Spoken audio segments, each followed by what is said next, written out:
tell people who are trying to serve the community to stop showing up. We have to start participating in local elections and in all statewide elections, and you need to run for office.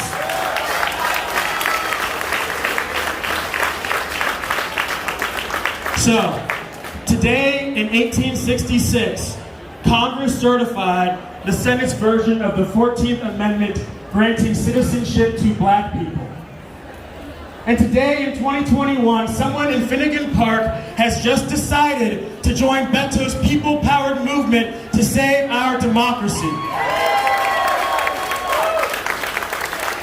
And someone else, I'm going to look at each of your eyes, is deciding whether or not they should run for public office. And I'm here to tell you that the answer is yes. Simply existing as a bystander to the injustice is unacceptable. Thank you.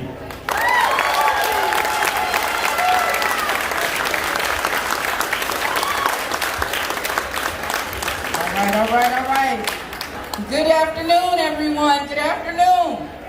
When I say all power, you say to the people. All power? To the people. All power? To the people. All power? To the people. And you have it. I want you to know and understand you have the power to make a difference. My name is Gion.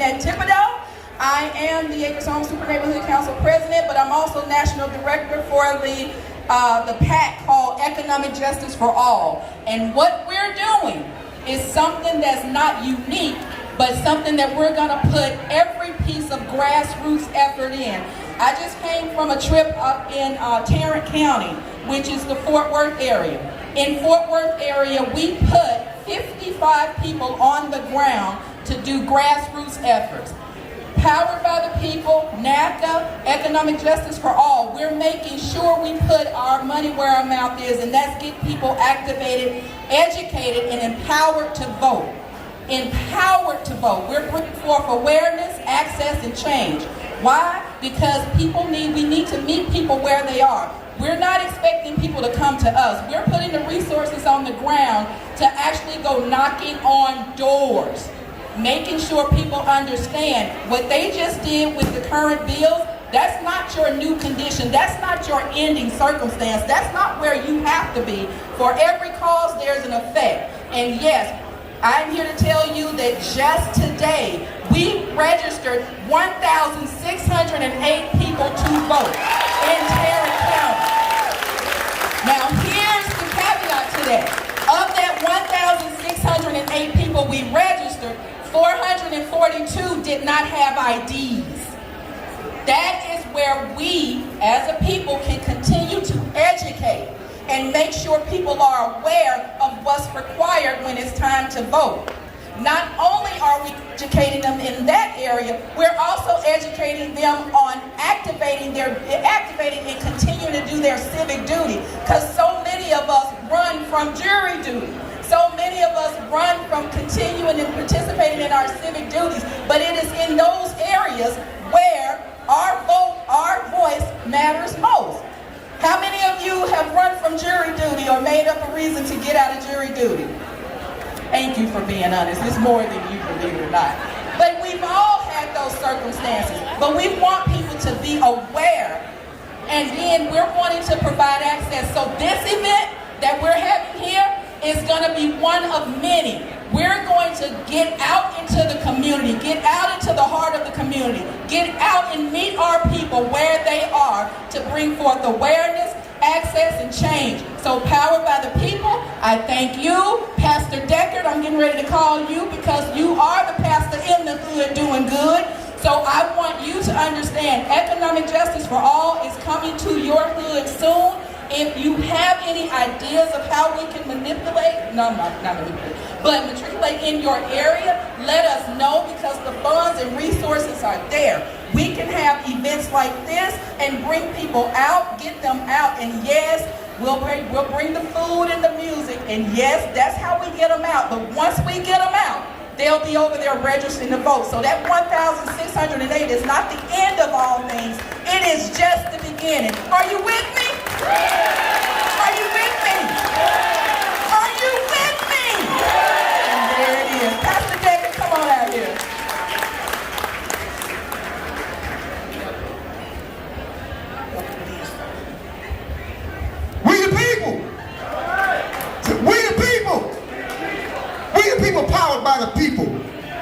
What the enemy did not realize, as we get ready to pray, what the enemy did not realize, whenever you try to silence the voice of the people, the voice of God shows up. What the enemy does not realize, when you try to suppress our vote and hold back our voice, Red Seas open up. Jordan rivers move back. Jericho walls fall down. What am I saying right now? We the people, powered by the people, when we come together on one accord, in one voice, we serve a God that declares if those people ever come together on one accord on the earth realm, there's nothing they cannot do. So what am I saying? When we pray, powered by the people, we the people will move the hands of God, and God will shift the enemy around, and what the devil meant for bad, our God will turn to our good. We the people are getting ready to show up. We the people are getting ready to speak up.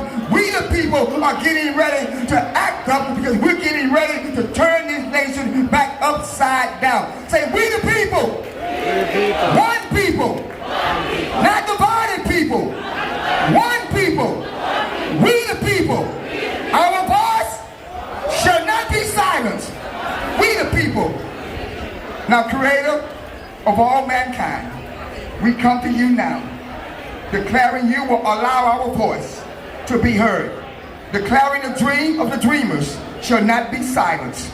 We're coming today in a unified front. We're not coming as a divided nation, but we're coming as one nation. We the people under God. We the people under God. We the people will not be suppressed. We the people will not be denied. We the people will not be rejected. We the people will not be pushed back. We the people that will not let Jim Crow 2.0 show up in America ever again. We the people that will rise up, show up, and speak up, because we the people are powered by the God, the creator of this universe. We shall not be defeated. We are the people, and we shall be victorious. In the name of our Lord and Savior, we declare victory at every election. We declare this nation shall be swept with a mighty brush of blue. In your name, victory, we the people. God bless you. God bless America. Listen. As I get ready to move to the side, I feel like a big kid at Christmas time. I just had the privilege of going through Greenspoint, Houston with Beto O'Rourke, knocking on doors, and in 30 minutes, we got 8 people in the rest of Greenspoint ready to vote in 30 minutes. When the people come together, we are invincible. We the people! We the people! We the people!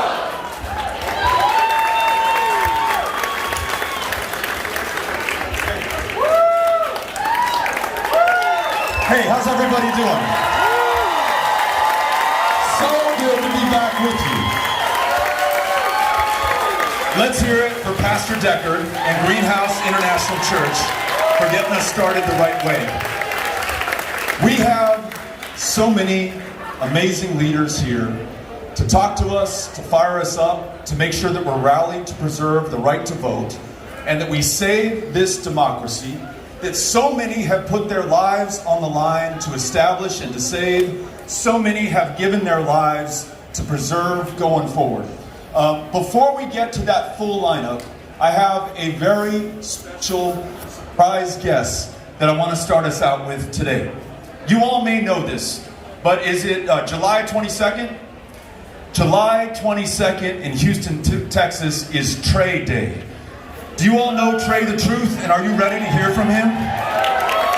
Trey the Truth, not only one of the most fantastic musicians and lyricists and rappers to come out of Houston or Texas or anywhere in this country, but when the going gets tough in this state, when the going gets tough in the Gulf Coast, when the going gets tough in Houston, Trey is there. After Hurricane Harvey, he was there to help families who needed it, who were flooded out of their homes.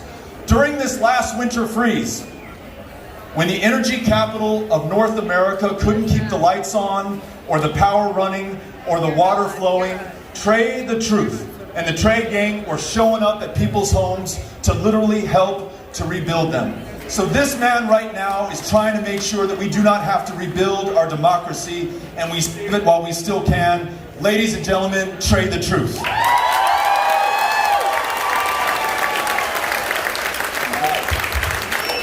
Y'all make some noise if you got love for Houston, Texas. Shout out to Beto, shout out to everybody who came out. They know I'm a man of many, really not even many words, you know, like I get up here and say what I say, but I speak from the heart. My main thing, I received a call that said that they're thinking about, you know, taking away the rights of a lot of us to be able to vote. I think, man, with a lot of things that I've been doing as far as fighting on the front line for a lot of people who've been victims of injustice and everything else, it's like they continuously take the rights away. You know, it's like whatever makes people feel uncomfortable, they be like, okay, we don't like it, let's get rid of it. Well, right now, I feel like it's very important for us to have that right to vote because there's certain people in position, there's certain people who are in office, certain people who are in high places that's not concerned with the real reality of what's going on in life. So I always feel since, and I'm gonna be honest, probably maybe within the last 2 years, I really got heavy into trying to get people to vote. We did voters drives where we actually allowed felons to come.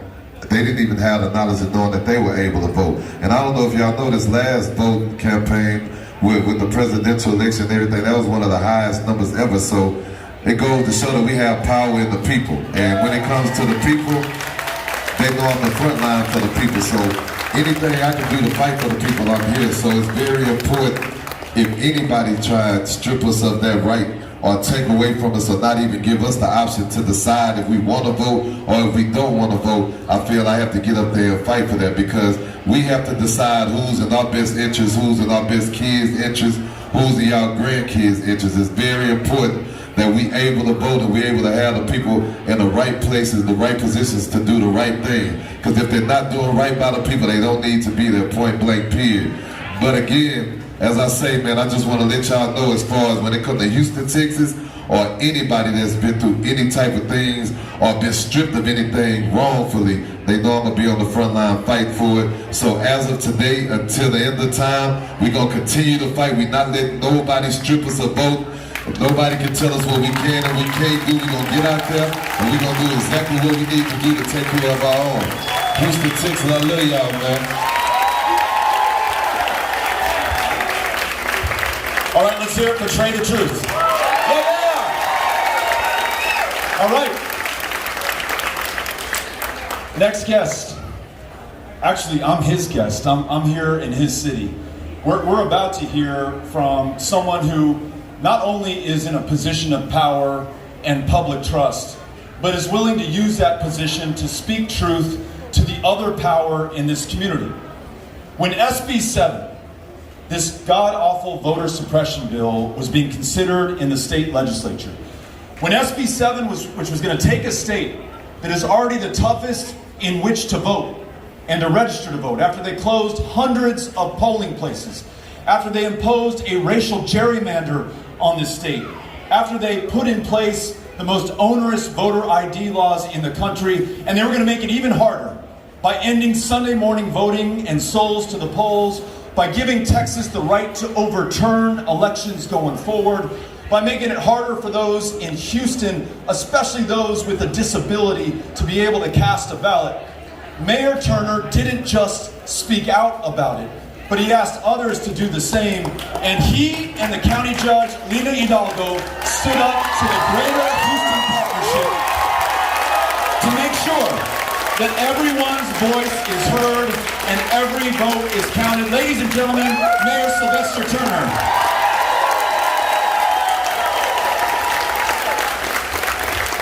Thank you so very, very much. Look, give it up to Beto O'Rourke. Give it up to him. Let me just start off by thanking you for your incredible leadership. And then give it up to all of these elected officials that are here. Give it up to all of them. But most importantly, let me salute each and every one of you. Because the power vests in the people themselves. And so I want to thank each and every one of you for coming, for speaking, for standing up, for fighting, for advocating. Let me just say that voting is essential. It's pretty much everything. Because elections count, the people who we vote in matters, and it all starts with voting. It's just essential. And if there's any right we're going to stand up and fight for, it's the fundamental right to vote. That's what's important.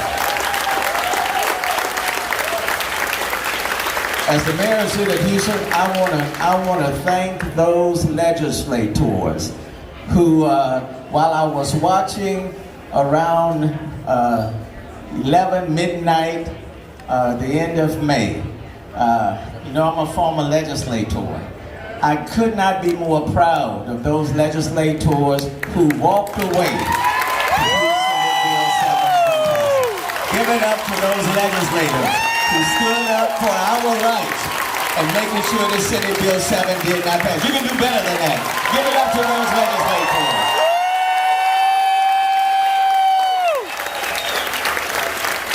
Let me say this, and I'm going to get out of the way.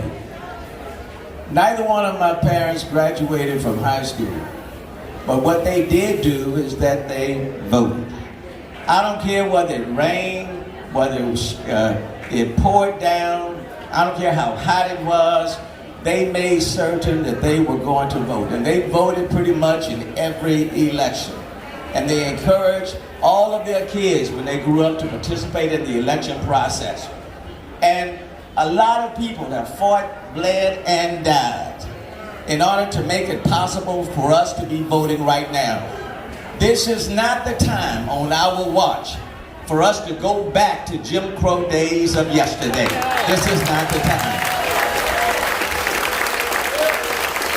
Now I know that there are people, there are certain leaders who talk about this was Senate Bill 7 was about voter integrity. Well, let me just say this. If it's about voter integrity, you don't do it at midnight. You do it in the light of day.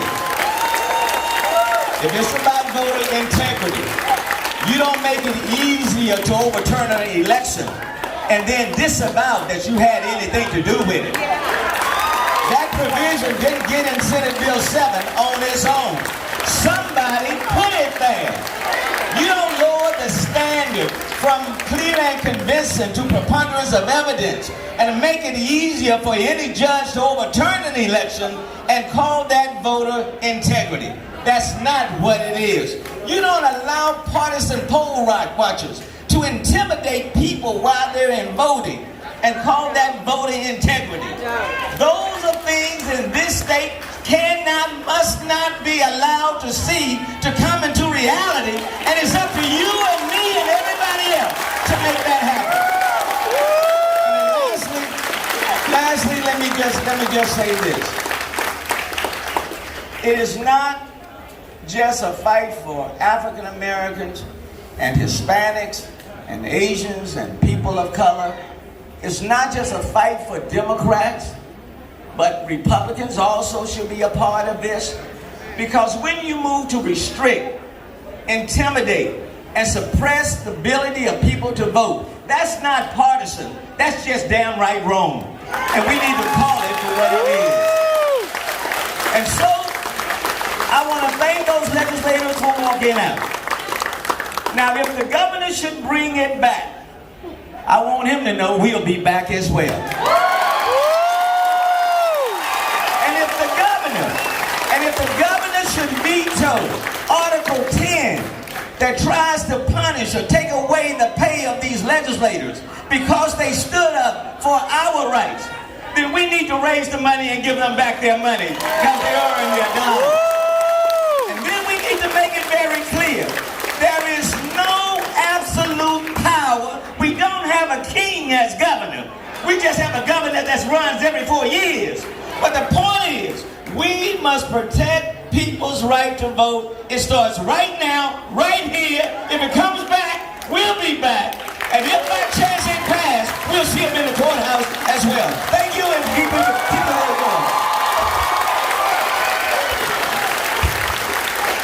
Mayor Turner, yeah.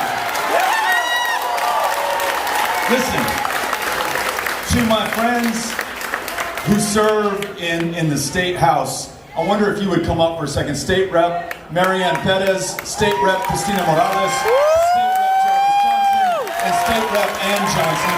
Could you come up here? Come up right here. Everybody take your cell phones out, take a picture of them, and post this on social media. These are the heroes that we want to recognize.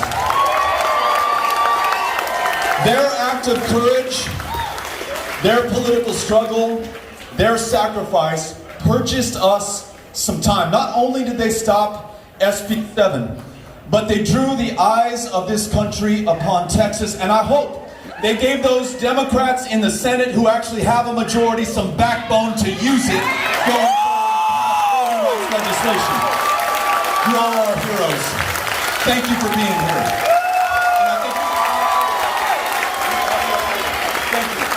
Thank you for being here. Now, while the legislature was in session, if you were like me and you were having a hard time sleeping, you would turn on the live stream from the House floor or the Senate floor just to check in on what was happening. The night before the last night of that session, you were able to watch the Senate of your state, Democrats and Republicans, debate SB 7 that had just been amended with 20 new pages added at the last minute that no member of that institution had an opportunity to read before they were asked to vote on them.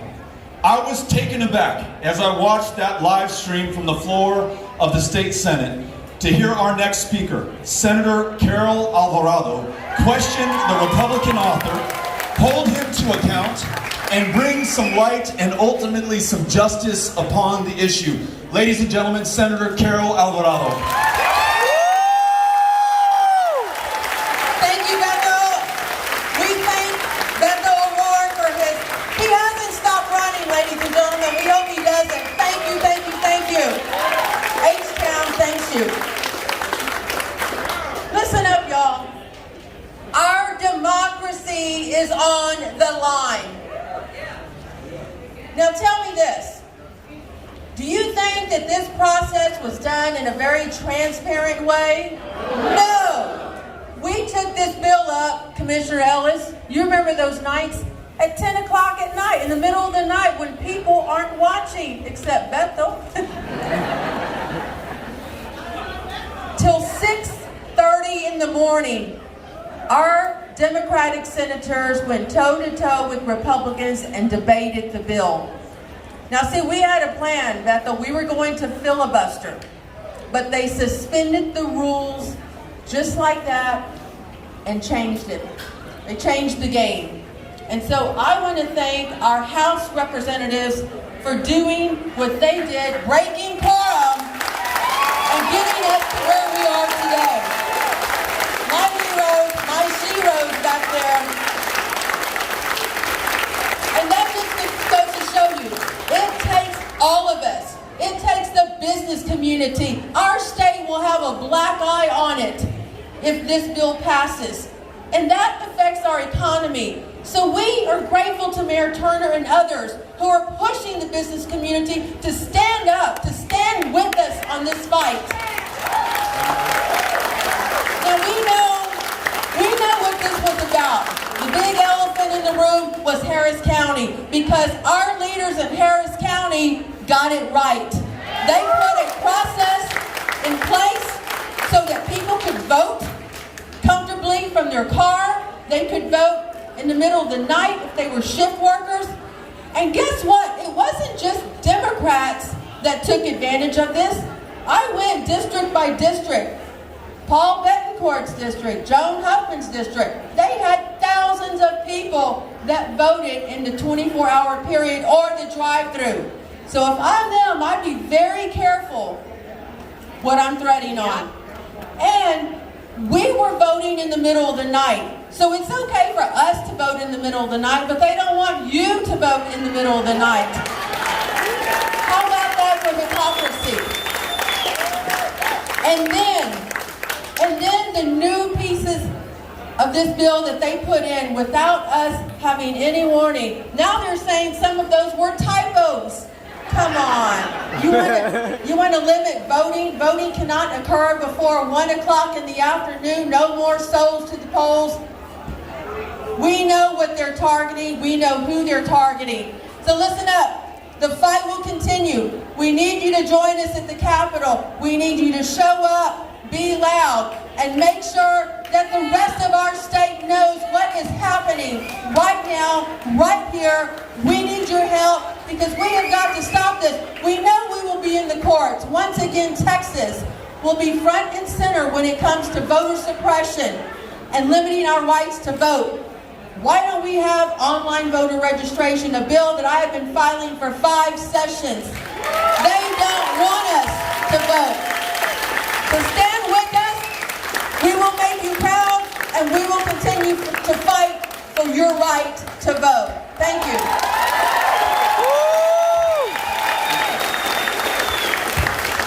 All right, Carol Alvarado, fighting for you every single day, fighting in the next special session.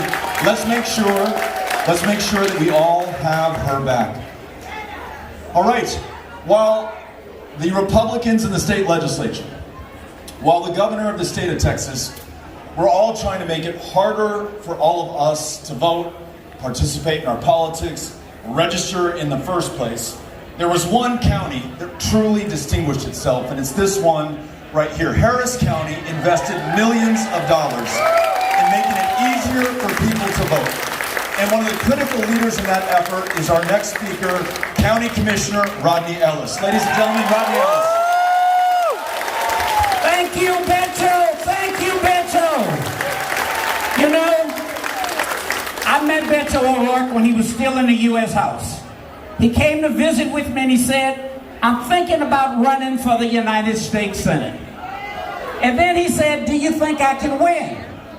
I gave him a line I got from Jesse Jackson back in '83. I say, Beto, if you run, you might lose. Beto, if you don't run, we do lose. Now you think about what happened. All of the focus is on West Virginia. It's on Joe Manchin. Can you imagine if Beto O'Rourke had been in the United States Senate? Now I say that because our great House members did the best that they could do. Some people ask, well, why would they walk out? In the words of Fannie Lou Hamer, they were sick and tired of being sick and tired, so they got the hell up and walked out. House members, I was at a graduation ceremony this morning. I'm an old man, I've been in this a long time. My daughter was coming out of high school. Some of you follow politics? 2003. The House members in the Texas House broke the quorum, went to Ardmore, Oklahoma. I'd never heard of it till they went for 3 days.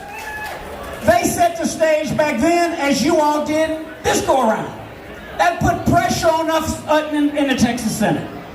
Takes 11 to break the quorum. We broke the quorum. My child had just been born. Beto, I had no idea we'd be gone. I thought the House members gone 3 days. They'd get good sense, 3 days to go back home. 47 days later, we came back to Texas. So here's my message. We didn't get Beto in the United States Senate. So we're banking on somebody else to give us that vote, and we can't give up on that. The House members did their part. I want to tell you, when you go back in special session, if they change the rules, if they walk on you, if they disrespect you, get the hell up and walk out again. Sometimes in politics, you gotta put it all on the line. And Beto, I want to close by thanking you. Who else could have brought us out in 98% humidity at 5 o'clock? But Beto, our struggles pale in comparison to what generations of leaders had to do before us for the right to vote. People died for this right to vote. So Beto, here's my message. Run, Beto, run.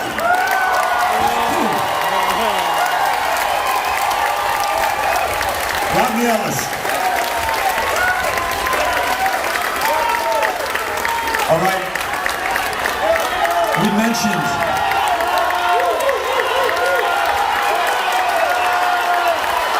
thank you. I've got a great speaker for you. I've got a great speaker for you. We have talked about how SB 7 and other efforts to suppress the vote hurt some communities hurt some people more than they hurt other communities and other people. One of those communities that was targeted with laser precision in SB 7 was a community of disabled Texans. Now, if you have a disability or if you don't have a disability, that's your business, not mine.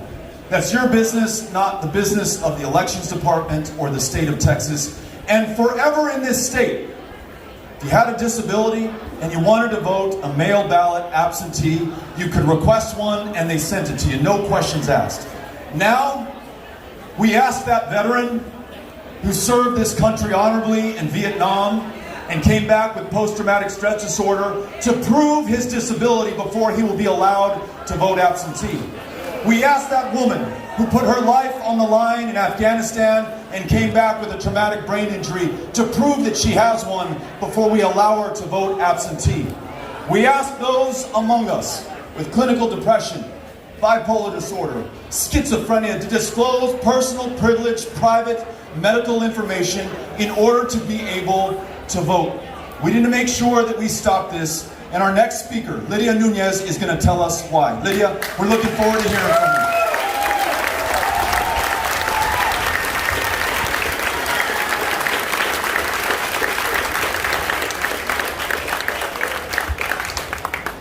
I'm a disability rights activist with Gulf Coast Adapt and Adaptive Texas.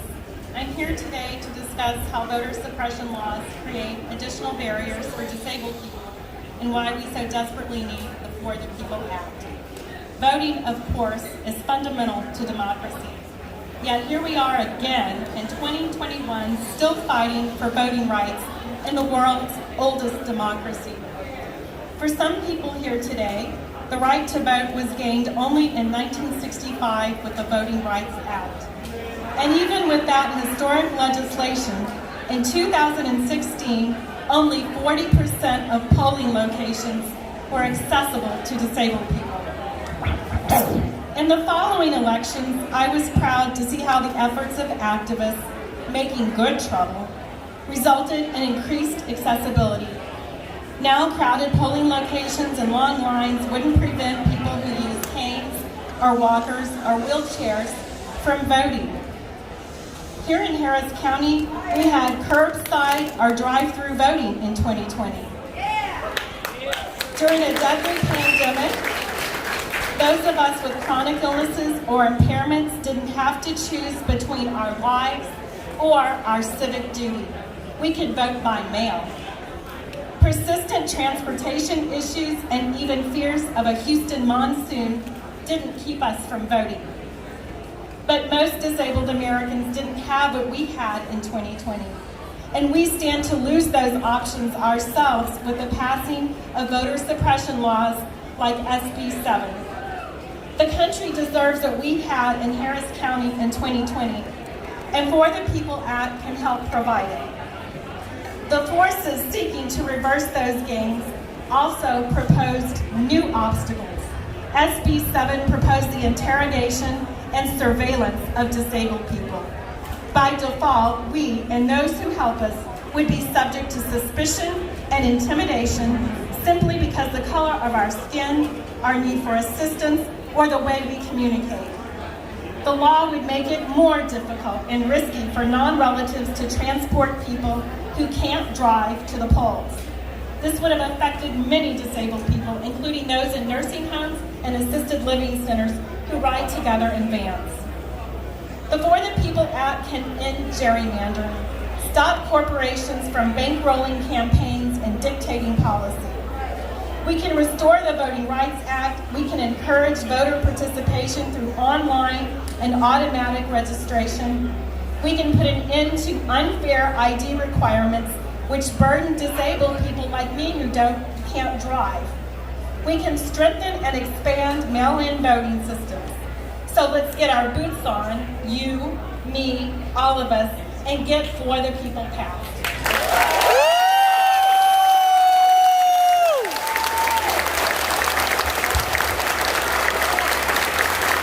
Way to go, Lydia. Thanks to Robert. All right.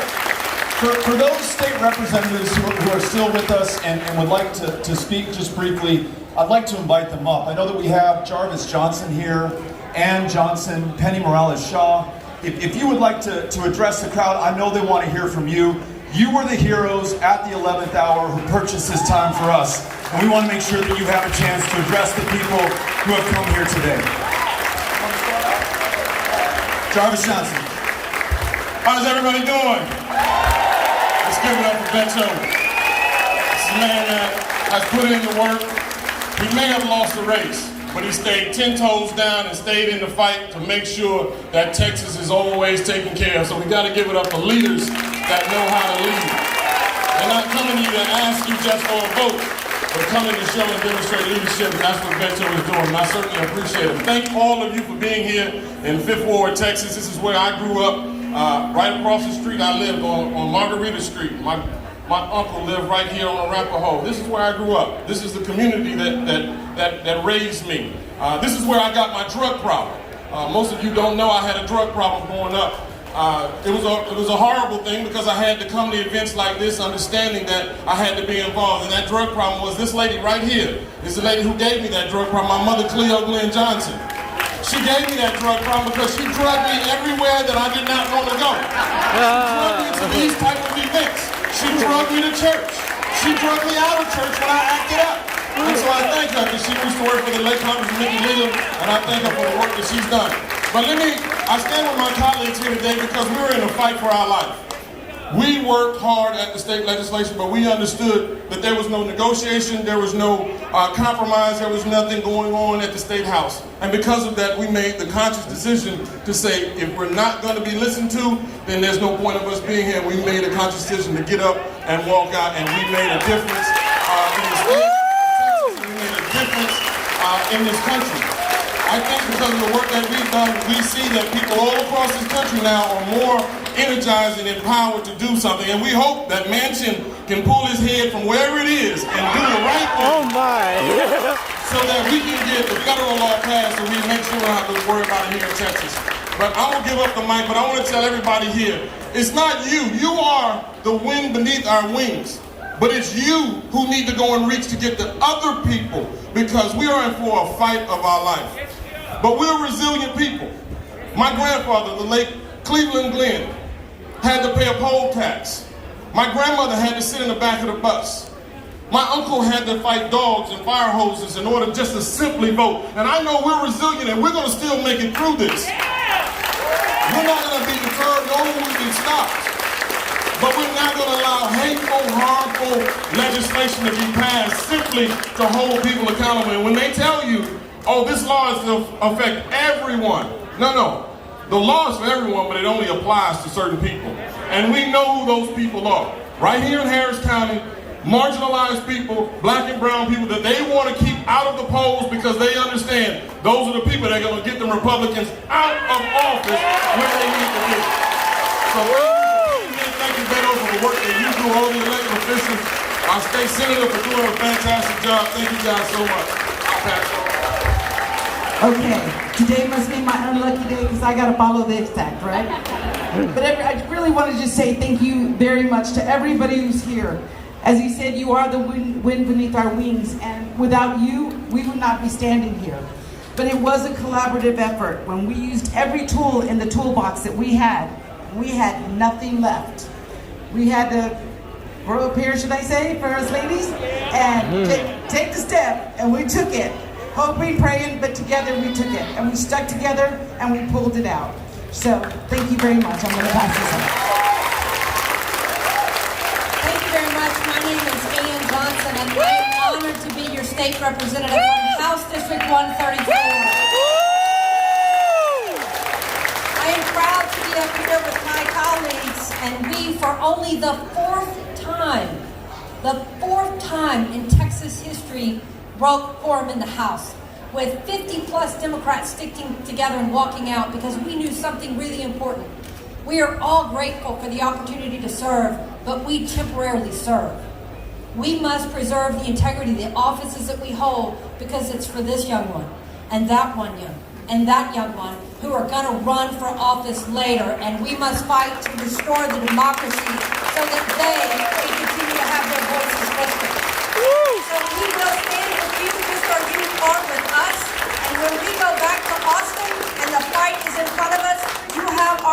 promise we will again stand up, fight for you, and even if that means walking, we will walk because you are here with us walking today. Amen.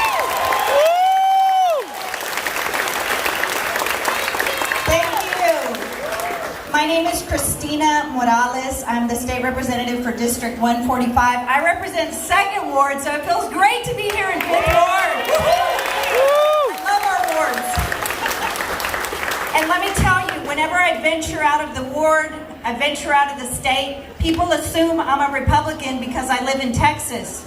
So that morning that we broke quorum, I said, we need to show our state, we need to show our nation, show the world that there are Democrats fighting here in Texas. And we knew it was the right thing to do early on. And we had a plan.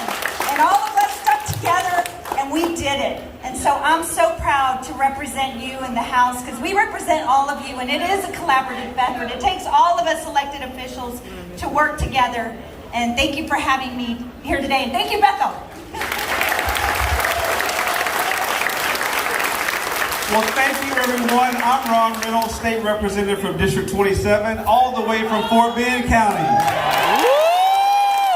We are fired up, and I don't have to say much because my colleagues have laid it out already, but I want to thank Beto for his energy, his fire. Let's give it up for Beto. Let's give it up for Mayor Turner, Commissioner Ellis, all of our leaders, but more importantly, you, the grassroots community. You are the wind beneath our wings. You are the ones that give us the strength to do what we do. So you all deserve the appreciation. We are not going to let them take us back. We are not going to let us take us to a dark day in this country. As Jarvis said, when there are poll taxes and literacy tests, literally Jim Crow 2.0 is being re-envisioned in the 87th legislative session, and we are not going to let them disenfranchise communities of color, black and brown people, and disabled. We will not let that happen on our watch. Not without a fight. We're sick and tired of being sick and tired. We're sick and tired of not having equal pay for equal work, Medicaid expansion, a livable wage, climate change. We believe in science. We believe Black Lives Matter. We believe in the LGBTQ community. And we are going to turn Texas blue. That we're going to turn back the evil Republican far-right conspiracy theories. There was no voter fraud. That is the big lie perpetrated by Donald Trump. And we will not allow it to happen. So thank you all. We feel the energy. We're going to continue to fight. We're going to speak truth to power. And we're going to make sure that we do not go down without a fight. Thank you and God bless you. Christina Morales, a fantastic freshman legislator. I could feel the energy from like a block down. I just wanted to say that, you know, it's because of you all, the movers and shakers of our community, that we have lawmakers in Texas that are willing to turn their back on laws like SB 7. Because that law, like I'm sure everyone here already said, would have turned the clock back on our voting rights. It would have criminalized innocent people. It was a bad law. It would have made perfectly good elections into bad elections. And they're just now revealing, which they probably have already spoke about, how bad that law really was when they got to looking at it, to even where the Republicans are saying, oh my God, how did this become what it became in the end?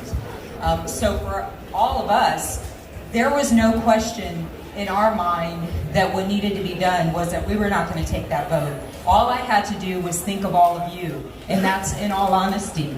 I had to think of all of you, and there was no question that we were not going to take that vote because we had seen all session. Every time we took a vote, it didn't matter how much we debated, how much we talked, how much we pled, and how much we were your voice at the Texas House. When those votes were cast, they were cast against all of us.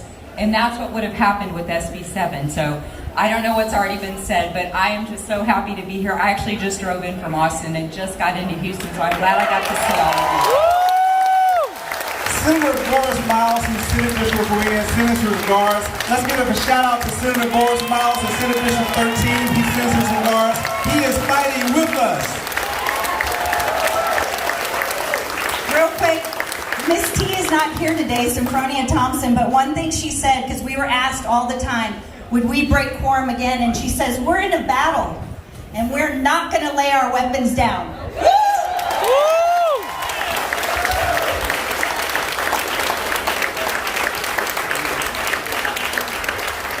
All right, we're coming up to the end of our program, and I want to make sure that we recognize some folks who are here, who won't be speaking, but have also made this moment possible. Your Harris County Democratic Chairwoman, Delilah Ago Otogili, is here. Delilah, where are you? She's over here. Delilah, raise your hand. Thank you for what you're doing. Here she is right here. Delilah, the Vice Chairwoman of the Texas Democratic Party, Carla Braley, is here as well. Dr. Braley, thank you for being here, for what you do. Eliz Markowitz, who ran for the State House in Fort Bend, gave it the fight of her life, did that for all of us, is here as well. So we want to thank her.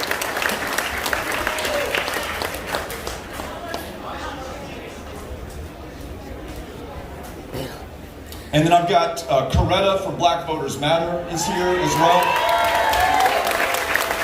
And I promise you folks, I've got a very special surprise speaker that's coming up right now. First, let me turn, and I'm sorry, was that Gina Kalani who's back there as well? Former State Rep Gina Kalani. Elected in 2018, fought her heart out in 2020. I hope is going to be back after it in 2022. Thank you, Gina, for being here. All right, is Bishop Dixon with us? Okay. Is Chris Hollins with us? All right. So many have said that the reason that SB 7 was written in the first place is because of the success that we enjoyed here in Harris County. Drive-through voting, 24-hour voting, voter super centers, ballot tracking applications. On literally every eligible voter to cast that ballot. And the man who led that effort is none other than our next speaker, Chris Hollins. Chris, come on up.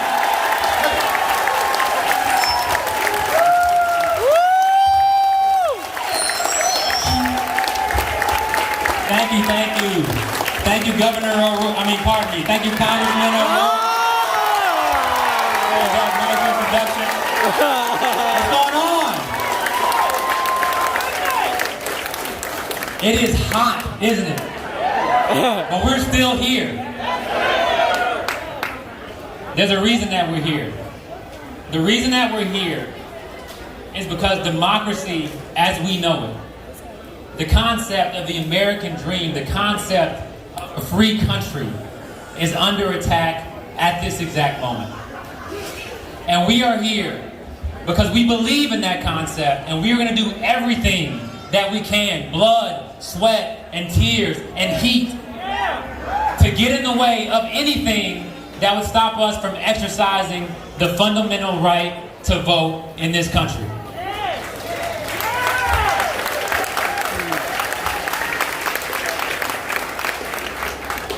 Now, 2020, so much has happened in the last year. But obviously one of those things was the election that took place last November. And at that time, as we were planning and preparing for that election, we were fighting a deadly virus, a pandemic that took so many lives and so many livelihoods.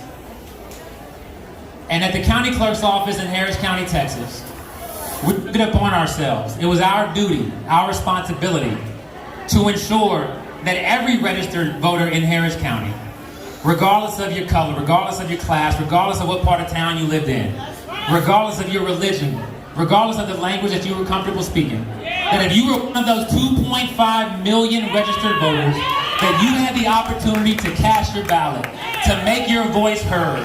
And not only to do that, but to do so safely, and to do so conveniently, and to do so with the peace of mind that your vote was going to be counted. And we did that.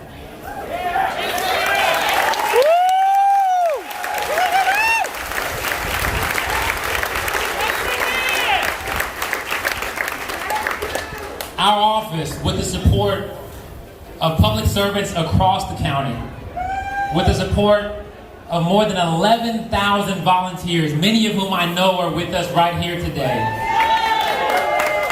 we brought democracy to Houston and Harris County.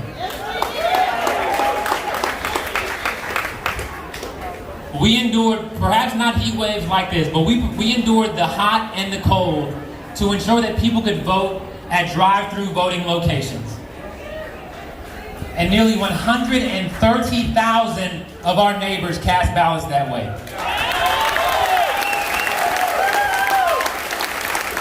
We extended voting hours so that folks who are stocking shelves at Kroger and H-E-B at 2 and 3 in the morning, our first responders who are clocking in at 5 and 6 a.m., the folks out at the Port of Houston, our welders and electricians who get off in the middle of the night, our teachers who were staying in the classroom until 9 and 10 p.m. to make sure the students are getting a world-class education right here in Houston. We made sure that they could cast a ballot at a time that was convenient for them and their families. And more than 15,000 people right here in Harris County took us up on that and cast ballots during 24-hour voting.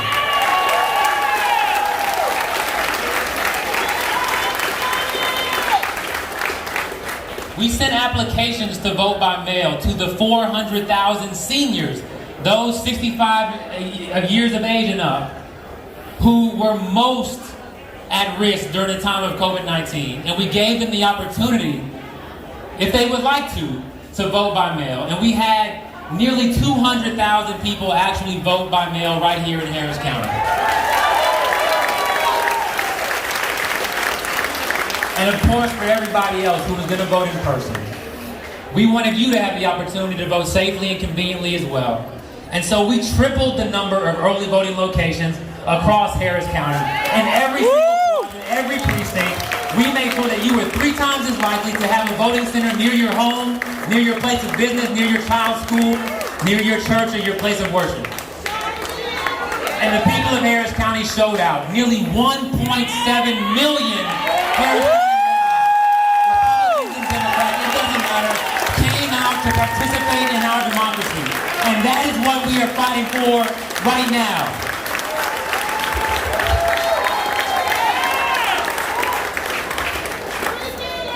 And everything that we did is under attack. Not only are they trying to make drive-through voting illegal, not only are they trying to make extended hours voting illegal, not only are they trying to make proactive sending to our seniors of vote by mail applications illegal, but they're trying to do so much more. They're trying to make voter intimidation legal.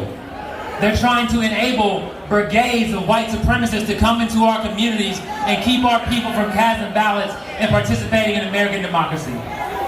And we will not stand for that, period.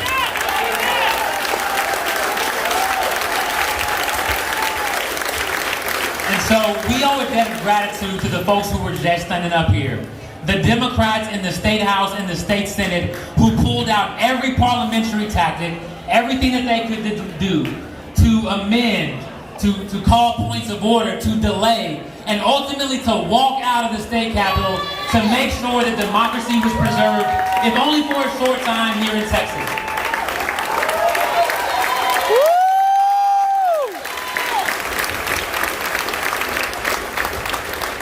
But they need our help. Republicans have the votes. Let's make no bones about this. Republicans have the votes in the State House, in the State Senate, and in the governor's mansion to pass voter suppression laws, and they plan to do that. And so we need the help of so many people.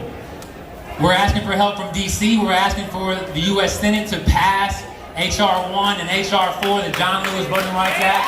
Yeah.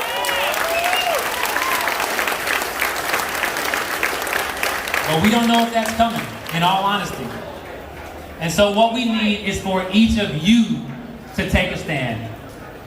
Each of you and your family members and your neighbors to take a stand. To get more Texans registered to vote, to share information about how to vote with every one of the folks that we know in our communities.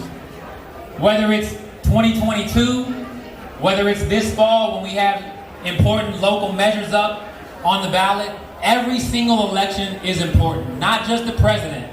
I'm so glad we got, that orange guy up out of there.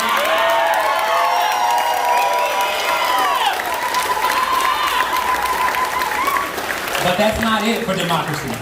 Because the further you go down that ballot, the closer you get to your own doorstep. When we're talking about our schools, when we're talking about our roads, when we're talking about our trash getting picked up, when we're talking about healthcare, that comes all the way down the ballot. And so every single election is important. And we're not fighting just for the opportunity to cast a ballot every 4 years. We're fighting for the opportunity to make our voices heard day in and day out, to choose the next generation of leadership in this country, in this state, in this city, to choose the policies that are going to affect our lives and those of our parents and those of our children, and ultimately to ensure that America remains a free country. That's what we're here for today. And so thank you all for being here. Thank you for everything that you've done today. Thank you for everything that you're going to do. It is an honor for me to stand alongside each and every one of you in this fight. We have a long ways to go, and we have to keep on going. Thank you very much.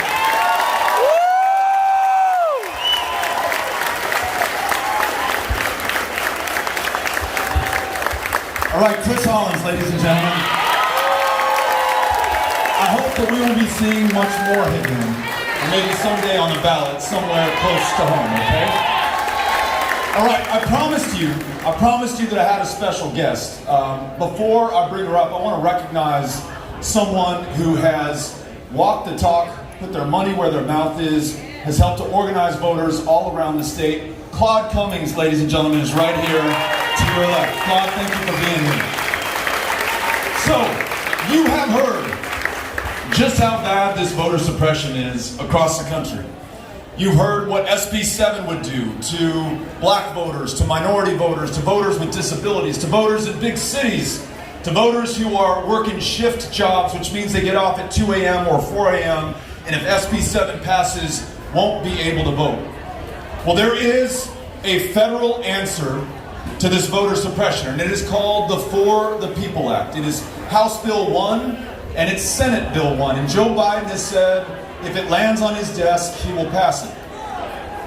There is a reason that this bill, which would stop voter suppression in Texas, which would end the practice by which members of Congress choose their own voters instead of the other way around by implementing nonpartisan redistricting commissions. There's a reason that this bill, it would reduce the power of big money in our politics, and there's a reason that this bill, which would make Election Day a national holiday, passed the House of Representatives. And ladies and gentlemen, I want to introduce you to the reason that it passed the House of Representatives and is now in the Senate, our great leader, Sheila Jackson Lee.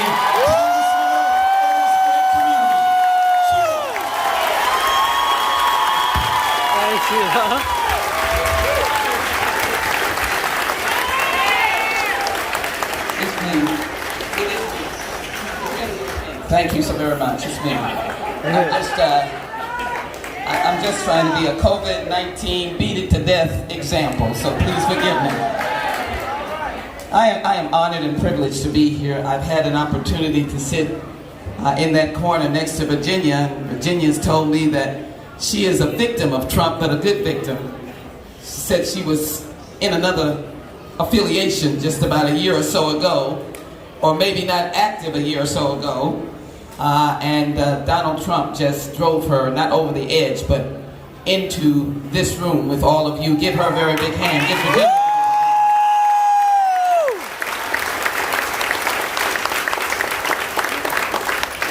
And then Rhonda might have had to go, but there are so many different people in this room. I have to acknowledge him. Rhonda is the mother of Kimberly Vaughn. Kimberly Vaughn lost her life at Santa Fe. And Rhonda has been on the battlefield, not only for her child, but for so many other child. We love Rhonda. I'll be introducing the Kimberly Vaughn storage gun bill. I wonder if anybody can be against a storage bill, just store your guns, in the upcoming congressional session to announce it. Beto, thank you so very much. I've been given the task of combination of giving you where we are in Washington, giving you a very sobering, there you are, my brother, giving you a very sobering moment, giving you a reality moment. Thank you, Lydia, for speaking for those who are challenged but not denied their right to vote. Thank you so very much. You are my hero and my shield.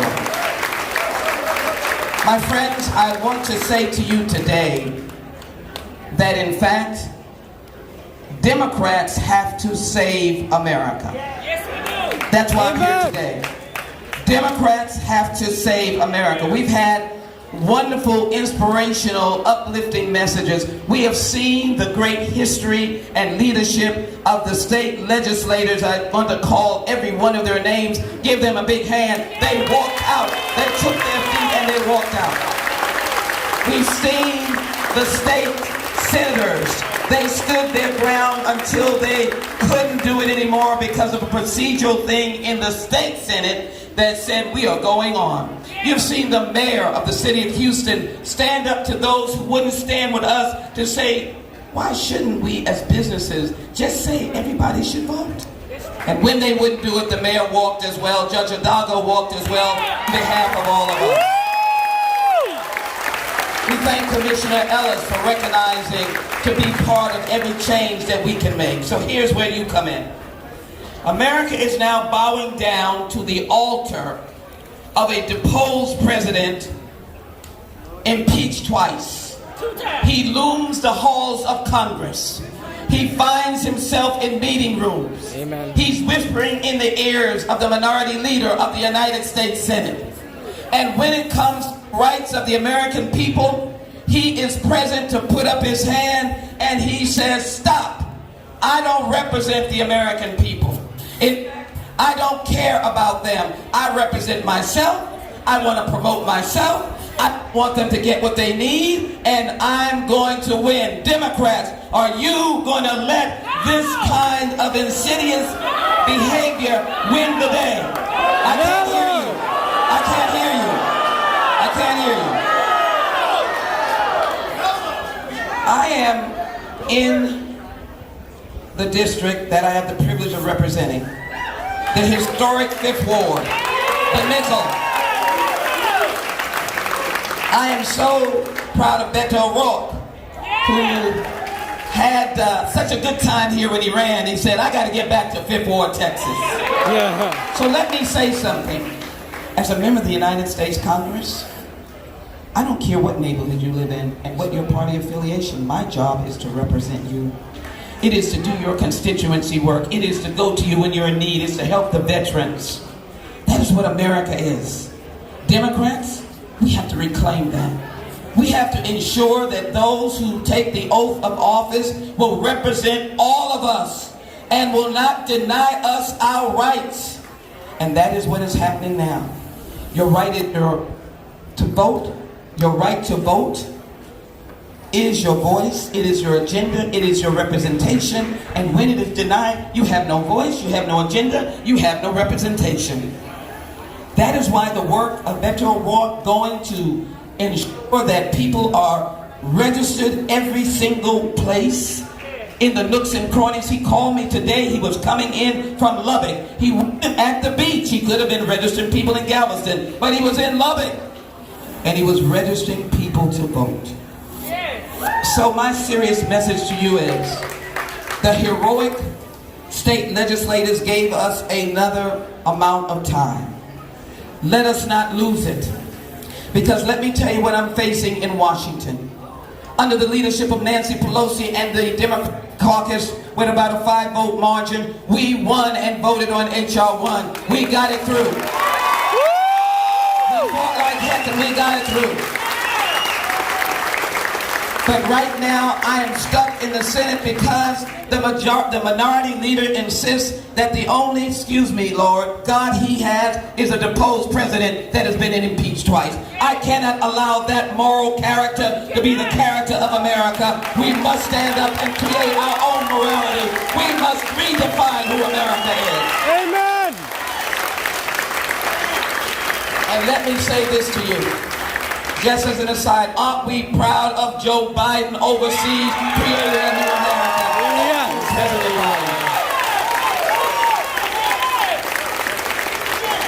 So let me tell you how important Beto O'Rourke's work is.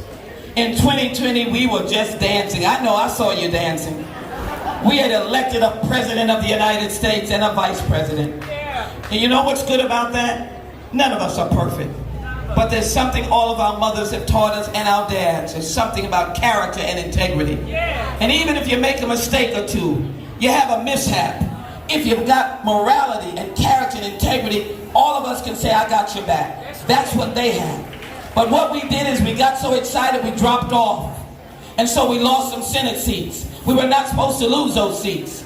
We were supposed to have about a 54-vote margin in the United States Senate because you voted for change, did you not? Those of you here, you worked like heck in Texas, and let me say this, I thank you, we almost got there.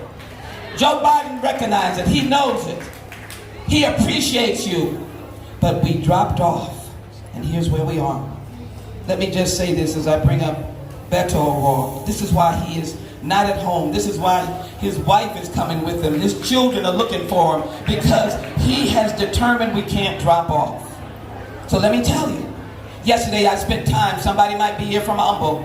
I spent time yesterday was Saturday, I spent time in between graduations, and by the way, you can be proud of the 2021 class. They survived, they are you are them, give them a very big hand.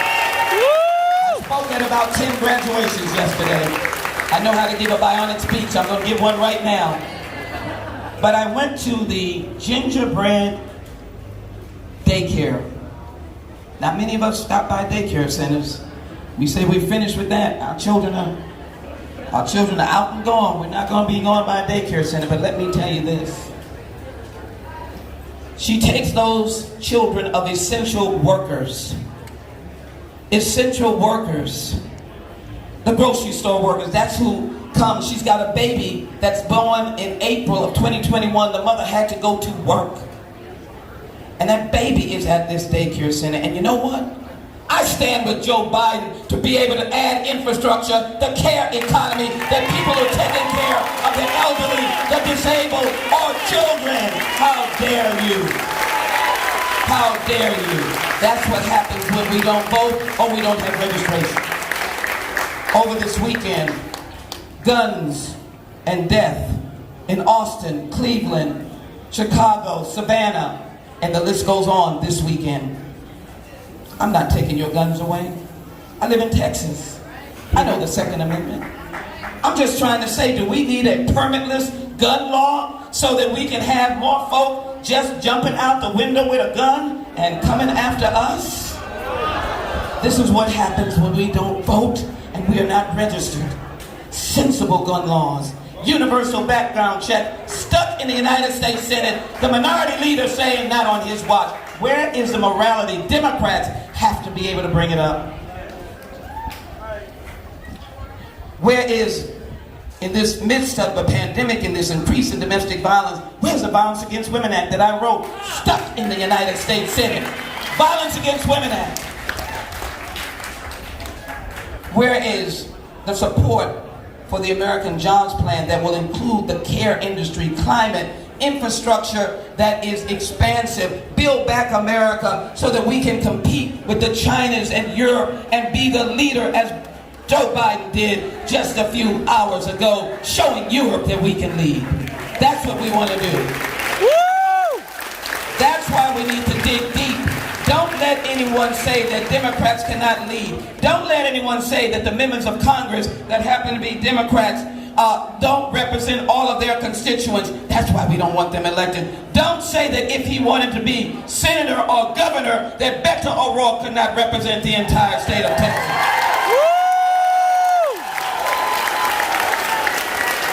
So I'm here today. I had this roll call as I bring him up. But I wanted you to understand, we cannot divide ourselves along the lines of people of color and others. I refuse to allow myself or any of you to do that. If we pass the George Floyd Justice and Policing Act, it is a civil rights bill for all Americans. You know what? There are 10 states that have that bill, and the police are just as vigorous, strong, supportive, and defending and protecting as anywhere else. This is not an anti-police bill stuck in the United States Senate. stuck in the United States Senate. Bills that say our history should be denied. Why shouldn't I know about Pilgrim's Pride? Teach me about Pilgrim's Pride. Why shouldn't I know that there was slavery, the original sin? Why can't I know about Cesar Chavez, who helped the farm workers? Why can't I know about what happened in Vietnam or the South Pacific? Why can't I know about the veterans of World War II? Why can't I know about my multiple history? Why can't I know about Seema's history, who comes all the way from Iran and ran for the United States Congress? How dare you deny my history? So, the reason why I wanted to come today to bring up Beto, because I wanted you to understand that voting rights is not just let me go out here and make sure I can get there at midnight and have a polling place open. We do that in H.R. 1. But voting rights is for you to be able to say to America that we will not be looked upon as the remnants and the trash and the leftover of the Donald Trump administration. I am not going to be able to tolerate that. Amen. So Democrats, I'm so sorry to put this burden on you. You got so much to do. We've just got out of the pandemic. You're just getting your businesses open. By the way, you know that the Democrats put all that stuff together. You need to know that. Started under Nancy Pelosi. We got that out and pushed those bills to help you get where you are today. But as you well know, I've got to count on you. I need you. Our leadership needs you. And so as we roll across the state through Beto's great leadership, registering people in all parts of this area and the entire state, from east to west and north to south, as we not ignore the East Texas or West Texas, as we don't ignore the border between Louisiana and Texas, as we go to every nook and cranny, as we come to Fifth Ward with Barbara Jordan, Mickey Leland, walk these streets who believe in that equality, Craig Washington, who empowered us through the criminal justice system, as we fight to help this little owner of the gingerbread community of child care center to take care of the children of essential workers, as we fight for the American Jobs Plan, as we fight for the American Family Plan, I want you to get to your feet, because you got an instrument. I say in the church, they said an instrument of peace. You got an instrument of change. You got an instrument of movement, power, election, service. Get them out to vote. And that instrument that will help us raise our moral arc of understanding. Let us stand up, those who can't raise your hand. Let us understand that Democrats have to take America and raise America and build America back and make sure that America stands on the moral high ground, the moral high ground, the moral high ground. We will not be denied. We will not be told that our stories cannot be told. And it will be through this man, Beto O'Rourke, who is getting everybody to vote.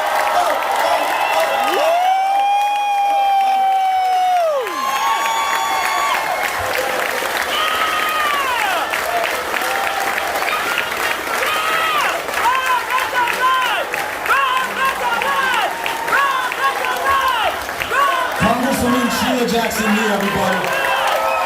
Wow. Thank you so much. Folks, I'm just so grateful that you came out. As Commissioner Ellis said, it's 100 degrees. The humidity is 1,000%. Yet we're still here, we're with one another because it is that important. And I tell you what, I know full well that what happened in 2018 was primarily because of you, those who are here right now. You know that we traveled to every one of those counties. You got sick and tired of me saying the number 254, but we did it. But when we came here to Harris County, we understood political power. You registered voters, you knocked on doors, you talked to complete strangers and brought them into this democracy. Folks who've been living in this country for 70 years and never voted an election in their lives, you convinced them that their votes matter. Those who just became citizens in the most diverse city in the United States of America, after they got their citizenship, you made sure that they were registered to vote and you got them to the ballot box. And those young people showed up because other young people who are here made sure that they would. And at the end of the day, though we did not beat Ted Cruz in the election and we lost by 2.5%, we were part of something special. We saw the big turnout in a midterm in Texas since 1970. The greatest youth voter turnout ever, up 500% from the last midterm election. 2 new Democrats elected to Congress, including Lizzie Panel Fletcher from right here in Houston, Texas. 12 new state representatives, changing the balance of power in that institution. And in Harris County, 17 African American women elected to judicial positions. That's what we did together. That's the change that together we made possible. And I tell you that because at the outset of that cycle in 2017, everything that I just described was impossible. There was no way we were going to be able to make it happen. It stood a snowball's chance on this day in Houston of becoming true. But we did it because we believed in one another. We had faith, and we had faith that was supported by action. And action is the best antidote to despair. So when you hear about what we're up against, everything the Congresswoman just described, when you hear what they tried to pack into SB 7 to stop people from being able to vote in their own democracy, know that that's tough, but that we are tougher. That might be a hard road to travel, but we are harder people than that road. Know that they don't believe in us, but we believe in ourselves. And together we're going to make this happen. Am I right on this one? Yeah!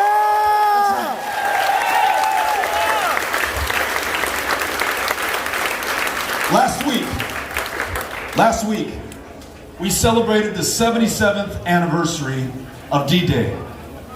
1944, June 6th. So that meant in the months before that day, American men from Houston, Texas, and Katy, and El Paso, and all over this country, Republicans and Democrats alike, trained and prepared and got ready to fight fascism and defend democracy. They took trains right here from Houston to the Atlantic seaboard. They took ships across the Atlantic, and once in England, they boarded those troop transport carriers that would land them on the shores of Normandy 77 years ago, just this last week. Now, every man in those units went over to France, but not every man who got off that troop transport carrier would come back to America, at least not alive. They gave their last full measure of devotion to this country. They swore an oath not to the president, not to a political party, but to the Constitution and preserving this great democracy. So to every veteran, to every Gold Star family, to everyone who's put their life on the line for this country and our democracy, I thank you. You made this day possible.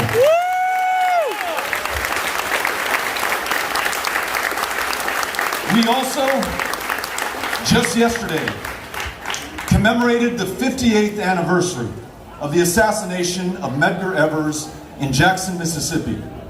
Medgar Evers, who led the civil rights and voting rights effort in that state and by extension for so much of this country, was just trying to register people to vote.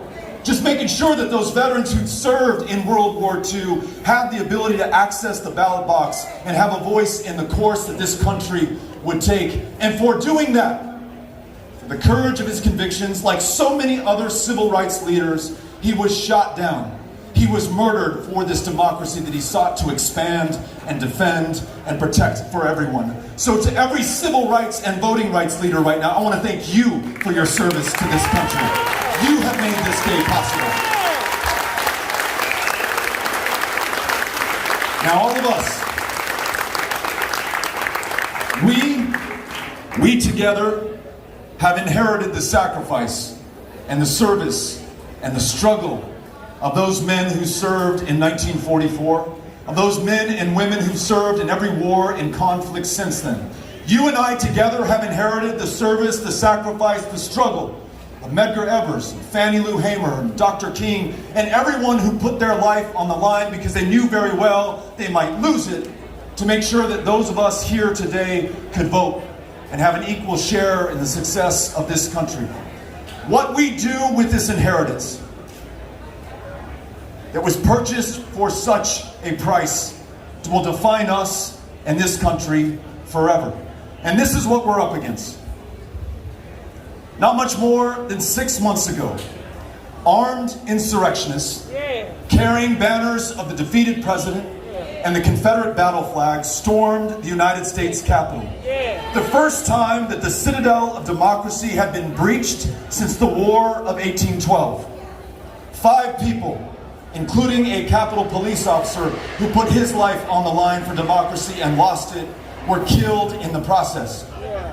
They constructed a gallows in front of the Capitol to hang the then Vice President of the United States, Mike Pence. They sought to murder members of Congress, Republicans and Democrats like Sheila Jackson Lee, where they worked in that institution. And but for the courage and bravery and selflessness of those Capitol police officers, they might have had their way. Now some think, because that attack was repelled, that we're okay, that was the end of things. But those who understand their history understand that that might be just the beginning. Because when a big lie, like the one told by the former president about widespread election fraud in the last election, is repeated over and over and over again, it begins to be believed not by thousands, not by millions, but tens of millions, maybe even hundreds of millions. In 1923, a similarly clownish figure led another insurrection in Germany, another republic with a democratic form of government. And that beer hall coup was repelled, and that insurrection was stopped, and those seditionists were put in jail. But because the big lie kept being told, because so many believed and not enough people stood up to be counted and to speak out and to speak that truth to power, within 10 years that clown was Chancellor of Germany and would bring untold misery, suffering, death, and slaughter to the continent of Europe. And he is the man that brought those men from this community in 1944 to those beaches where so many of them were slaughtered in kind. That is the challenge that we are up against right now. I don't want to make this about politics. I don't care about the Democratic Party. I don't care about the Republican Party. I care about democracy. And folks, we are about to lose it if we don't stand up.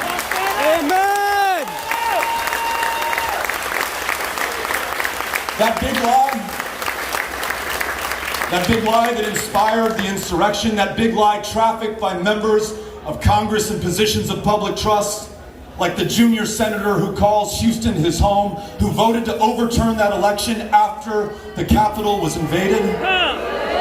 That big lie that asks us to look to Detroit, to Philadelphia, to Atlanta, to Phoenix, Arizona, to the voters in those communities and in those states that provided the margin of victory for Joe Biden, who happened to be voters of color, black voters in the first 3 cities, Mexican-American voters in the last one. That's where Donald Trump would tell you that there is widespread election fraud in this country. And inspired by that lie, 47 different state legislatures in this country have introduced voter suppression bills just like the one that was considered here in Texas. In Georgia, they passed it. It was signed by the governor, signed no less, under a picture of a plantation with not a single legislator of color. And in fact, when a black state representative knocked on the door, literally to be asked to be let in, she was dragged away in handcuffs in the very place that she works. It's happening in Georgia, it's happening in Florida, it happened in Iowa, and it happened in Montana, and they are pending in 40 more states. If we do nothing, we're not willing to sacrifice and struggle like those who came before, then all of those laws will pass, and this, what Abraham Lincoln called the last best hope of earth, will perish from the planet. And it will be you and me and this generation that lost it, and we cannot have that. Now let me tell you something. Those of you who are following this and care about this, and I gotta think you do or you wouldn't be here right now, you know that the situation looks dire. Though we had the leadership, Congresswoman Jackson Lee, to pass H.R. 1 in the House, though the president has said he'll sign it if it lands on his desk, this bill, the For the People Act, that would stop the voter suppression, that would restore our democracy and protect it for the generations to come, It is stalled out in the United States Senate, and for many, hope is lost. But I'm here to buck us up, and I'm here to tell you what we can do together to make sure that it passes. I'll tell you a story. In 1964, Dr. Martin Luther King Jr., Andrew Young went to pay a visit on President Johnson, our fellow Texan. And they said, Mr. President, in Houston, Texas, in Jackson, Mississippi, in Atlanta, Georgia, if you're a black man, if you're a black woman, you cannot vote in our elections. That poll tax applies disproportionately to us. That literacy test, it only applies if your color is the same as mine, Dr. King said. How many jelly beans are in the jar before you let me register to vote? They never ask a white voter that question. There are some counties, Mr. President, in Mississippi where African Americans comprise 90% of the population and not a single black voter is on the roll. How can you, they challenged him, call this a democracy when so many of us cannot vote? Mr. President, they asked him, pass the voting rights bill. And President Johnson replied, Dr. King, Mr. Young, you're right. This is wrong what you just described, and I would love to help you, but there is no way that the Congress of the United States of America, especially those Southern Democrats, will ever vote for a voting rights bill. I'm sorry, I'd love to help you, but I don't have the power. Dr. King and Ambassador Young left, and on the way out, a dejected Ambassador Young turned to Dr. King and said, what do we do now? And Dr. King responded, we go out there and we get the president some power. And over the next year, people just like you, in places just like this, took to the streets. They marched, they sat in, they lit up the switchboard at the White House, they called their members of Congress and the 2 U.S. senators from the state of Texas. They made sure that they understood just how the people of Houston, Texas felt, as they did in every single city across this country. And in fact, the next year, March 15th, LBJ calls a joint session of Congress together. Republicans and Democrats, House members and senators. And he says, ladies and gentlemen, I want to refer you to the events of the last week. Because the last week was Bloody Sunday, when John Lewis and a band of marchers attempted to march from Selma, Alabama to Montgomery for voting rights and were stopped on the Edmund Pettus Bridge, and John Lewis was beaten within an inch of his life. And LBJ says to the assembled members of Congress, what happened in Selma last week should bring us no pride. In fact, it should compel us to act. All they want is the right to vote. And you, ladies and gentlemen, he told the Congress, have the power to confer it. The president used all of the power at his command to get this bill through Congress, and in that same year, the Voting Rights Act of 1965 was passed into law. That's how you make political change in this country.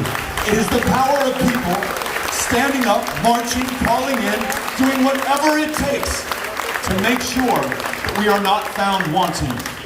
Such a similar moment is available to us right now. You may not have been alive or old enough in 1964 and 1965 to be there. You love those stories and you wish you could have been a part of it. Right now, you can, and here's what we do. Number one, you saw all these state reps and Senator Alvarado. You know they're going back into a special session. Make sure that they know that you have their back. Call them, support them, reach out to the Republican members of the Senate and the state legislature and to the Governor Greg Abbott and tell him you do not want voter suppression in Texas. Are you willing to do that? Yeah. That's great. Action item number one. Number two, we've got to give the president some power. If Joe Biden were here right now, he might say, look, Beto, great idea. I'd love to do it, but I'm not going to move Joe Manchin. I'm not going to move Kirsten Sinema. I can't do this on my own. They're independent people. They're senators. We know that Joe Biden, if he makes this his number one priority and says that all things, whether it's infrastructure or immigration reform or the economy or healthcare, are only possible when all of us vote, so we're going to get voting right first. If he does that, the For the People Act will pass. So I want you to call President Biden at the White House switchboard. You're willing to do that? Yeah. Number three,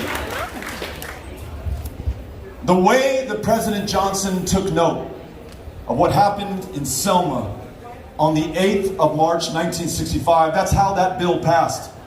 We're grateful for President Johnson's leadership, but he was compelled to do it by people who were willing to get out there and march and put their bodies out there, and some put them on the line. That's right. So I'm asking you, next week, the 20th, a week from today, in Austin, Texas, I want us to hold the biggest voting rights rally in the history of the state of Texas, and I want you to be there with me. Will you come out? And I promise you, we'll make sure it is just as hot there in Austin as it is here in Houston. Okay? We want to sweat this one out together. Last one, and this is our insurance policy. This is our insurance policy. As Sheila mentioned, this drive for democracy has taken us to Midland, to Lubbock, to the Democratic strongholds of Abilene and Wichita Falls, to Rains County, to Waxahachie, to Denton, to South Dallas, to Longview, to Texarkana, and now here to Houston. We are going everywhere, leaving no one behind, writing no one off, taking no one for granted. And I'll tell you what, Republicans as well as Democrats are showing up, and we're asking them to do this, to become volunteer deputy registrars, VDRs, which allows you to register the people in your life to vote. I am a certified VDR in all of those counties that I just described, and then some, and I'm a registered VDR in Harris, so I am street legal in Houston, Texas. I can register you to vote if you want me to. This is our insurance policy, because if we don't stop voter suppression in Texas, if we can't get the president to pass the For the People Act, then I'm confident that the 2 million unregistered Texans, if we add them to the rolls and get them to the polls, it doesn't matter how rigged the system is, how tilted the playing field, how stacked the deck, we can win elections starting in 2022. You ready to register some voters? Let's do that. And on a last lighter note, for the single ladies and the single gentlemen here, once you're certified as a VDR, it is the perfect excuse to talk to any attractive person that you want to in the grocery store, line at the bank, your neighbor. And so I'm going to give you that help. Sir, ma'am, are you registered to vote? That's a great opening line. You take it from there, okay? So these are 4 things we can do. State legislature, fight it in Texas. Reach out to the White House switchboard. Call President Biden. Number 3, come to Austin on the 20th. It's a week from today. And number 4, become a VDR. Are you willing to do this? Yeah. All right, I'm willing to do this with you. I love you, Houston. Thank you for coming out today. And thanks for standing up for democracy.